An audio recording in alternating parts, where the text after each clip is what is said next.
अयोध्या में स्थान पर मुकदमा था, ठीक, पूरी अयोध्या पे तो मुकदमा नहीं था। 47 में आजाद हो गए, अयोध्या को तो भव्य कर देते, स्थान पर निर्णय होता रहता जब होता। एक बस अड्डा तो ठीक का बनाए नहीं अयोध्या, क्योंकि आपको जाना नहीं था कभी अयोध्या। बोले हमको उधर मुंह करके सोना नहीं, हम को अयोध्या में काम कराए। हमने देखी है अयोध्या उस दौर की उजाड़, महंत जी को पता ही है।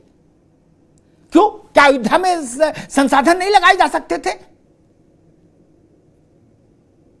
नहीं लगाए। मथुरा का कायाकल्प कर सकते थे, वहां तो मुकदमा भी नहीं था, नहीं किया। काशी में क्या किया? वहां भी मुकदमा नहीं था।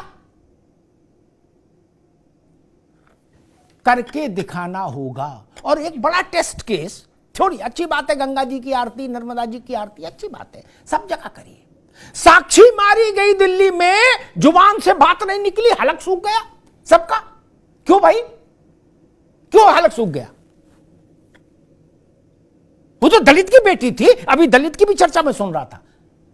गरीब दलित की बेटी मारी गई 20-22 चाकू से गोद कर सड़क पर, फिर पत्थर से कूच कर। क्यों नहीं धरना प्रदर्शन हुआ? क्यों नहीं कैंडल मार्च निकला? हम जानते हैं आप क्या मुश्किल भारत में यही है। हम सेलेक्टिव राजनीति करना चाहते हैं कि सोमवार को ये और मंगल को ये नहीं चलेगा। जो बात आप उत्तर प्रदेश में या नर्मदा के तट पर खड़े होकर बोल रहे हो, क्या यही बात आप वायनाड में बोल पाओगे मंच से? नहीं बोल पाओगे, क्योंकि वहां की डेमोग्राफी अलग है। अब नहीं बोलेंगे, हमारे डर के नहीं बोलेंगे कि हार जाएंगे चुनाव, काय को बोले। अगर बोल सकते हैं तो मैं पहला व्यक्ति होऊंगा जो बधाई का ट्वीट करूंगा। आइए वायनाड में बोल के बताइए कि अयोध्या हमारी आत्मा में बसती है, हमने अयोध्या में मंदिर का रास्ता खोला। बोलिए वायनाड में खड़े होकर। आप मुजफ्फरनगर में ये बात खड़े होकर बोलिए, बरेली में बोलिए, अलीगढ़ में बोलिए। हम भी तो देखें अयोध्या जी में क्यों नहीं गए कभी? वहां की व्यवस्था ही देखने चले जाते। आप लोग तो हाकिम रहे हो। नहीं, बोले ना उधर तो मुंह करके नहीं सोना। क्यों भैया? अब रजिस्ट्री सब लोग कराओगे हैं? बोले अब रजिस्ट्री मंदिर की हम सब कराएंगे, तो नहीं होगा ना ऐसे। अयोध्या का साधु संत, उसने दिखा 40-50 साल देखा नहीं, कहीं कौन आया कौन गया वहां। मैं तो हैरान, कोई प्रतिबंध नहीं था किसी अदालत का अयोध्या जाने पर। रामलला की पूजा पर प्रतिबंध नहीं था, राग भोग और आरती की स्वीकृति थी सुप्रीम कोर्ट से।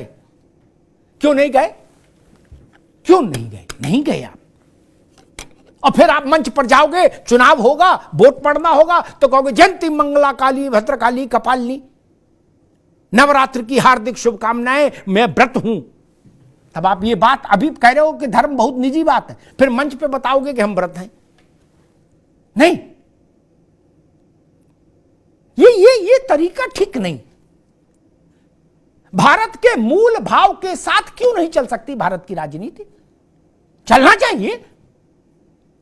महंत जी ने बाबू राजेंद्र प्रसाद जी का प्रसंग उठाया, वो इतिहास का दस्तावेज है। भारत के राष्ट्रपति और प्रधानमंत्री में कैसे मतभिन्नता हुई, क्या समस्या थी नेहरू जी को? क्या समस्या थी उनको? अरे आप ना जाओ, राजेंद्र बाबू गए तो आपको क्या तकलीफ थी? और प्रधानमंत्री क्यों चाहता था कि राष्ट्रपति हमारे नियंत्रण में रहे? क्यों चाहते थे प्रधानमंत्री ऐसा? भारत के अंदर आने जाए, विदेश जाए, राष्ट्रपति समझ में आता है, सरकार की मंजूरी। देश के अंदर आने जाने में भी आप प्रतिबंध लगाएंगे? ये लोकतांत्रिक मानस है। और यही बात पूछ दो तो बुरा मान जाएंगे, आप कहेंगे देखो ऐसी बात कर रहे। क्या सच नहीं है? राष्ट्रपति कहीं जाना चाहते हैं, प्रधानमंत्री को क्या फर्क पड़ रहा है? क्यों नहीं? क्या प्रधानमंत्री अधीन है क्या राष्ट्रपति? नहीं, ये तो क्या राजेंद्र बाबू का को सैल्यूट करने को, उनको जो भाषण उन्होंने दिया सोमनाथ के पुनरुद्धार के समय, जोशी जी, पांडे जी, उसको कभी पढ़िएगा, अद्भुत भाषण है। वो जो एक मूर्खतापूर्ण प्रलाप इस देश में वर्षों चला कि मंदिर से क्या हो जाएगा, ऐसा एक मूर्खतापूर्ण प्रलाप चलता है ना इस देश में, उसका उत्तर दिया है राजेंद्र बाबू ने। कब? सोमनाथ के पुनरुद्धार के दिन। उसको पढ़िएगा, चक्षु खोलने वाला भाषण है। उन्होंने कहा कि पराजित और अपमान बोध से ग्रस्त कोई भी समाज कुछ बड़ा नहीं कर सकता। पहले उसका जो अपमान बोध है वो खत्म होना चाहिए, उसके लिए सोमनाथ की पुनरुद्धार की योजना जरूरी थी।